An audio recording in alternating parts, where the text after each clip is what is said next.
I'm gonna try stage mode out. Holy sh**.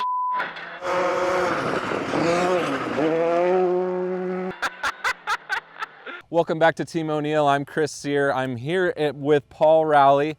He was gracious enough to bring up some of his toys for us to play with today.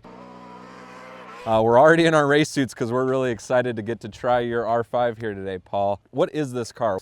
Basically, this is a Ford Fiesta R5. This one happens to be 2019, but the first ones were developed in 2010 into 11. Okay. So it's a 1.6 turbo engine. Okay.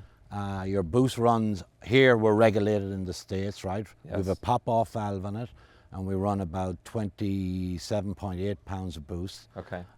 It's a sequential gearbox, four-wheel drive, Riger suspension, and Right. that's pretty much what the R5 is. And the problem for you, Chris, probably is going to be when you get out. Get in, you don't want to get out, and then everything becomes a comparison between that and the R2, and we know where it's going to go, Chris. I know where you're going to go. You might not be willing to accept that you're going there, but we know he's going to be there someday. He doesn't think so. Well, thank you for joining us for my journey. Here's my first step into the R5.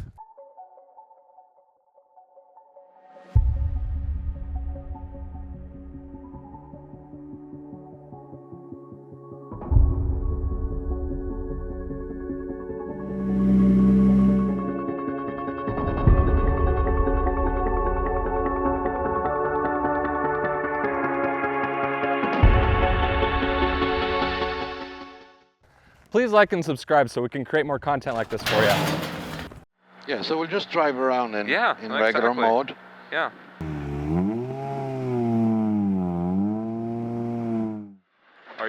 You're not lifting off the gas at all when you're downshifting? You can be on the throttle? Well, you shouldn't be. You should be off like a slight lift when you downshift. You know, I'll feather both sometimes. Okay.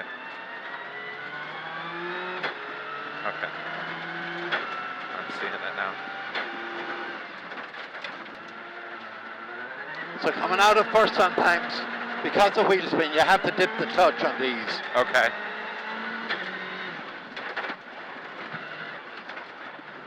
So you need to be in the right rev to get the clutch, to get the gear to Correct, shift. yeah. Okay. So down on first, they tend to be a little bit tight. Okay. So we'll just go around, get some heat in the tires. Yeah. Perfect. Road mode, we'll see. Always find this one very tricky. It's enticing. It sucks you in that corner a lot. Yeah, it is. Yeah.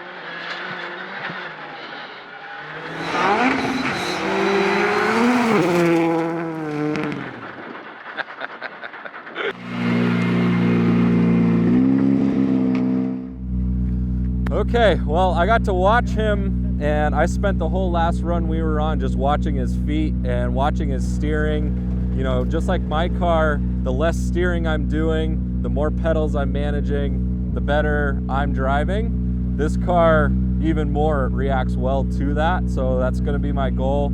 Paul doesn't even want to sit with me at first, so he's gonna make me just drive and get used to the sequential. It's my first time running a sequential gearbox, so we're just gonna see how that goes, and we're gonna work our way up from there. So I guess join me for my first drive.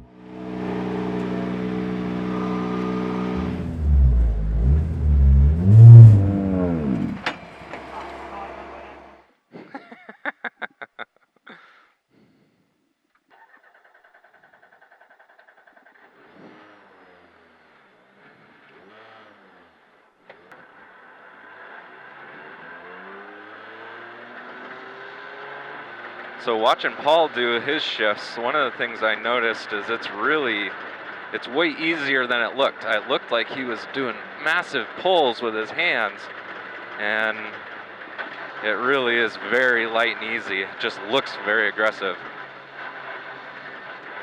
I'm testing my brakes. The brake pedal is extremely tough, but not hard to push. And it's something that it's instant, like a little bit of brake pressure and you can feel the brakes coming right on. Even in my brakes in my Fiesta, it's definitely It takes a little bit of time and travel a distance of that brake pedal to get the brakes to activate, but this thing is just right on like a purpose-built race car would be.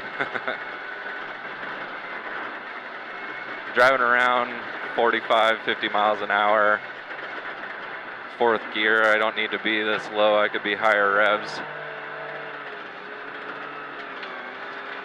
Just trying a little bit of braking in the turn, see what that feels like. Wow. This car is just definitely easy to drive, like they've said.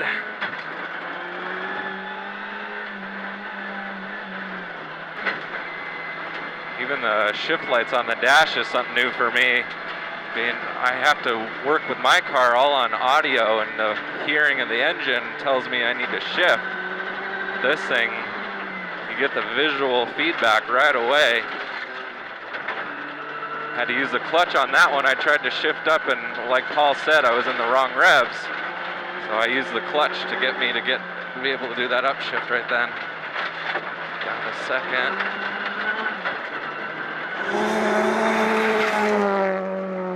That's amazing. I have no perception of when the car will fall off the road though. So like level of grip and everything going on with it.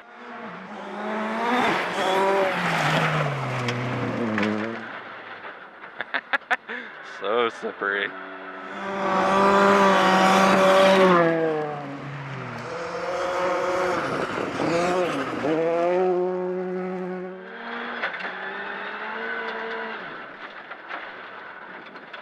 Wow, I thought I was going in way too hot.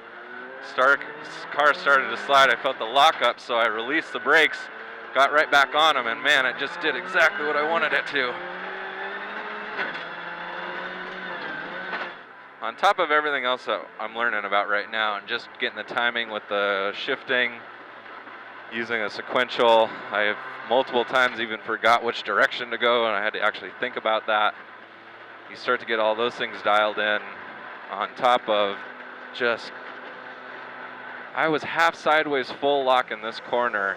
I lift off the gas, turn back, and kept my eyes up, and it just instantly responded. Oh, boy, Paul, you might be right. You might have broke me.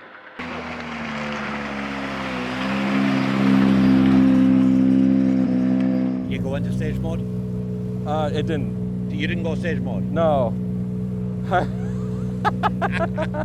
I was like thinking about that on the last run, and I was like, I need to take a break, get out of the car, take a breath, and then I'll maybe go into stage mode next. Yeah. But right. I'm gonna try stage mode out. Holy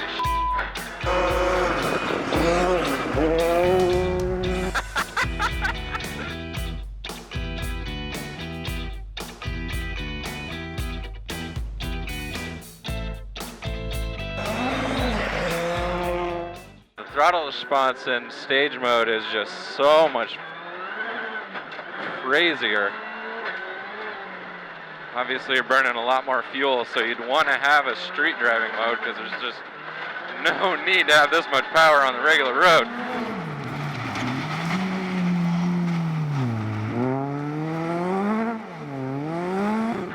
Just braking really early, trying to figure out how this car reacts in the corner.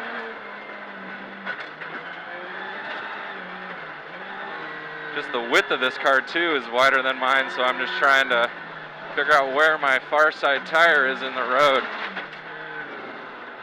I lifted off the gas there, and that car got loose like it would if you did that. Driving downhill fast is always scary. This much power.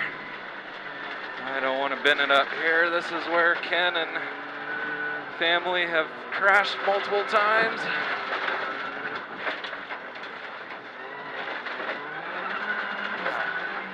Just the distance you can close with this much power. Making your notes system that much more accurate too would be so vital. Knowing a difference between a 50 and an 80. You want to be set up properly for the next corner.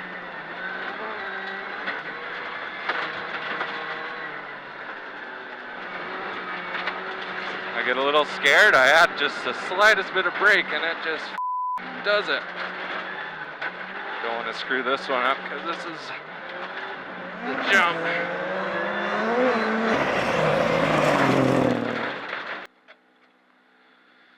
Oh boy. First off, I have to say thank you to Paul for the opportunity to get to drive a car like this. An R5 at this level, one of the fastest cars in the country right now. It's just an amazing opportunity to get to sit in that car. For me, one of the guys was watching from the outside, and when Paul was driving, you could see the car move and shift because he's committing to those corners, he's committing to the late braking points. When he saw me drive it, he said it looked like grandma on a Sunday morning. I just wasn't using the car anywhere to its potential. It felt like so much more capable than my current rally car, but I have nowhere near the limit or level of commitment I need to drive that car at speed. So that was just a huge learning opportunity. The fact of using a sequential and the points at which you can shift down and be into the right gear before you start the corner was just an amazing experience. One of the biggest lessons I took away with Paul was I was in a corner and I shift, and he was really uncomfortable with that because it loosened the diffs, it loosens the gearbox, and it doesn't give you the grip and traction that you need, and also creates a shock load when those re-engage. So it damages your parts, it doesn't make it the fastest way around the corner, and it's just something that I kind of do in my front wheel drive car because that's one of the points that we have to shift. So it's just a good lesson, good way to think about driving a car at that level. Just be in the right gear before the corner starts, or wait till after the corner ends to really worry about those things. So just an amazing opportunity. Again, can't thank everyone enough. Paul brought out some of his other toys, so we got to do a Willet rally with his cross cart. So join us for that video coming soon. We look forward to hearing your guys' thoughts and comments, and if you have a moment, please subscribe. It really helps the channel and helps us create more content like this. We look forward to hearing from you, and thank you.